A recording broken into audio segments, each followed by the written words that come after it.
Daniel Martins representa o maior caso de sucesso do programa Alimentação em Ação. Em 5 meses perdeu 10 quilos. Essa portanto bem, tens perdido peso de forma saudável, não tens perdido peso de forma muito rápida. Já medido quando perde peso de forma... Mais ou menos estipular um horário, nunca ficar mais de 3 horas sem comer qualquer coisa.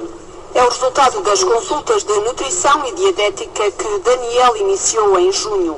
Fazem parte do projeto Alimentação em Ação, promovido pelo Conselho Nacional de Juventude em parceria com o Ministério da Saúde e o IPJ. Destinam-se a jovens dos 12 aos 30 anos. Temos que começar, de certa maneira, a adquirir outros hábitos mais saudáveis, mais adequados à própria idade dos próprios jovens. E é isso que se pretende fazer com estes gabinetes. Para adquirir hábitos mais saudáveis, Clícia recorre à consulta pela primeira vez.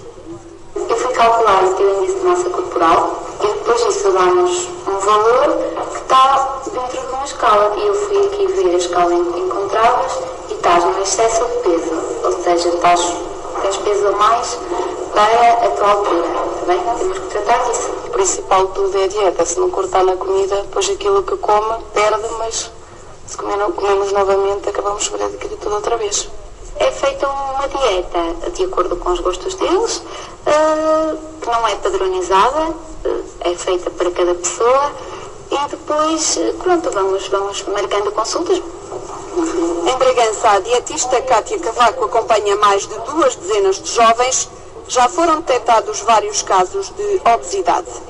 Uma atividade que eu fiz com a unidade móvel em Vila Flor, em que eu detectei que 50% dos meninos que eu avaliei tinham excesso de peso e obesidade.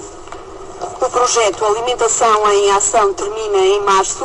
O objetivo é chegar a mais casos de sucesso como o de Daniel.